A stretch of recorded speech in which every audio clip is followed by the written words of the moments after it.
plummeting vaccination rates have turned what officials hoped would be the last mile of the coronavirus immunization campaign into a marathon, threatening President Biden's goal of getting shots to at least 70% of adults by July 4th. Sorry, not that many percentage want those shots.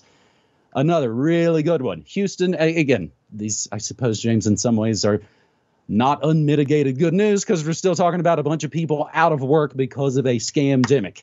Houston nurses protest after losing their jobs for refusing COVID-19 shots. Fantastic stuff from our buddy Derek Bros and posted to thelastamericanvagabond.com.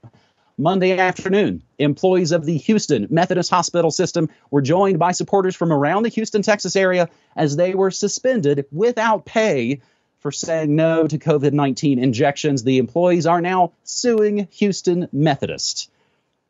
How about this weird kind of good news story about how dinosaur media is self-destructing and basically whoring themselves out just to try and keep their relevance and, of course, revenue? Sweet Tooth newspaper ad stunt sparks divisive reaction. USA Today came under fire for an advertisement that at first glance made it appear as if the paper was getting into the supermarket tabloid game by teasing human-animal hybrid babies.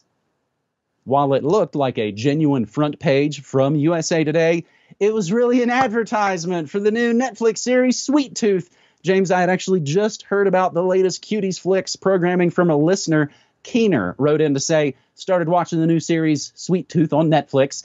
It's about a virus wiping out humanity and the evolution of human-animal hybrids, which all the good characters think is a good thing because humans are generally stupid and generally malevolent polluters.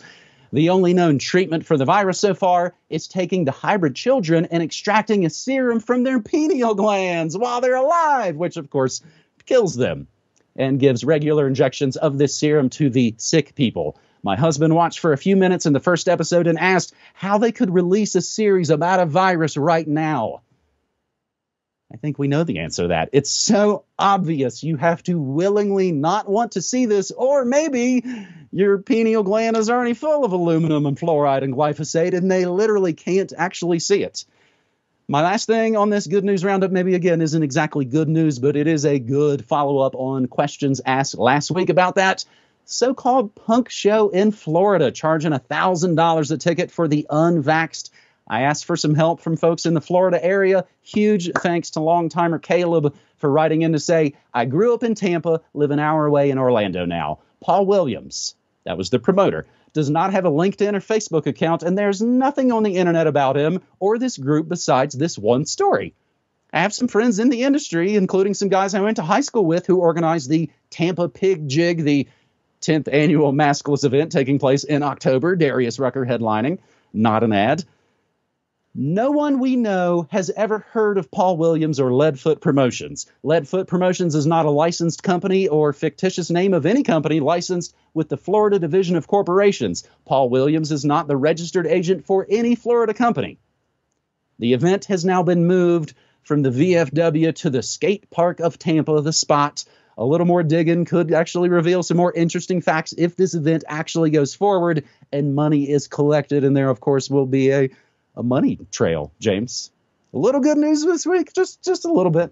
A little, not unmitigated, as we tend to say, but it is important to focus on the things that are being done. And let me just go back to that story about the Houston Methodist Hospital workers. And as you say, it's not a good news, certainly, that these people are being put out of work. But it is good that there are people who are standing up to this and are willing to put their jobs on the line for what they know is right for themselves and for others. And trust me, I recognize not everyone is in the position to be able to tell their boss, stuff it, I'm going to go on the unemployment line because I'm not taking this. There are a lot of people that are being pressured into this. I don't know about you, James, but every single day I'm getting emails from people. You know, I'm being pressured by my boss, or my employer says I have to take this. What do I do? I'm sorry, I do not have the magic wand. I cannot give you some sort of magical solution to this. It's going to take people standing up to it. And again, I can't make that choice for any individual out there or blame people for doing what they have to do to feed their family. But when people like this do put their jobs on the line and do make a statement, we should support them. And we should lend our voices to theirs to make sure that it is heard loud and clear, because one way of viewing the entire COVID crisis is through the lens of the trial balloon. That this entire crisis is, in a sense, a trial balloon for the biosecurity state. How far can they push it? How fast can they push it? What will people put up with? And where do they draw the line? And if we don't clearly show where we are drawing our lines and saying, hell no, then they're going to continue pushing. That's the meaning of that phrase that you've probably heard, this pandemic is over when we end it. When we say no, when we stop putting up with it. And yeah, unfortunately, it takes some people literally paying with their jobs in order to do that. So let's lend our voices to theirs and support people like that in those sorts of actions. So I hope people check out that article to find out more. And let me just add my own tiny little not unmitigated piece of good news to this.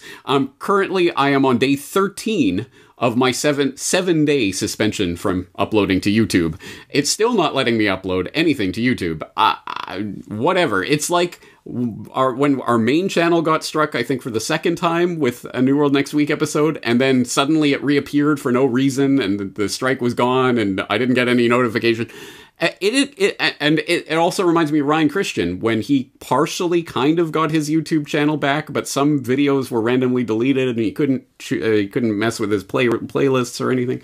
Like, it occurs to me, I don't think this is deliberate. I think there are algorithmic bots and whatever that are implementing these censorship measures, these haphazard things that they're throwing on and different rules and stuff. And I think they have literally broken YouTube, broken one of the biggest sites on the internet in their desperate attempt to censor information. People are talking. Quick, throw on the bots. Who cares if it's completely breaking our system? That to me is a sense. It's not unmitigated good news. It's something. They are literally breaking their own systems just to try to stop us from speaking. And guess what? It ain't working, because I am getting just as many views on all the alternate platforms that I'm posting to than I ever did on GooTube. So, neener, GooTube. Go destroy yourselves, and I don't care if I never get to upload another video again. It really doesn't matter to me. The only thing is, if you happen to know some unfortunate person in your life who only goes to GooTube, you can at least let them know that I'm not there anymore. And again, the platform named YouTube.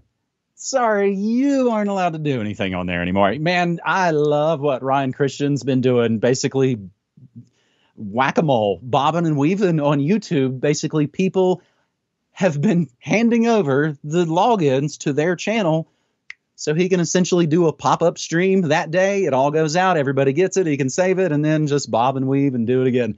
It's pretty fantastic stuff, James. I don't know if you'll maybe quite get to that point. You're not exactly a live stream kind of guy. But again, we're getting back to the era of it's going to be basically like pirate radio. And we'll all have to pump up the volume. Hey, in closing on this episode 450 of New World Next Week, just want to announce, as I teased earlier in this episode, we are taking a little summer break. I am going to be off the Media Monarchy air for the rest of June. We are going to visit family back east in West by God. Wish me some luck. Also, we are going to be working on a secret awesome Media Monarchy project that's going to launch in August. It is good stuff. Very excited about that, James. You and I each, both together and separately, a lot of good stuff in the works for your Jameses. So I'll ask you, you're going to take a little break as well, aside from New World Next Week? There is some summer break coming in the near future for me and Brock. I think we're going to be here next week as usual, but I will announce it when we take a couple weeks off. We need summer vacation just as much as everyone else. So we're going to take a couple weeks off, but I'll announce that when it comes. But anyway, yeah, so New World Next Week will not be back for a few weeks anyway, right? Yeah, and it's funny because I feel like I can already tell it's starting to warm up. And of course, we got to turn off the fans and the AC to make a good recording of a New World Next Week. I feel like you can start to tell we start to get a little shinier here on these hotter summer episodes. James, I appreciate you so much, buddy. I thank you. Awesome. Well, right back at you. Thank you for doing what you do, and looking forward to talking to you again. All right, man. Take care. Take care.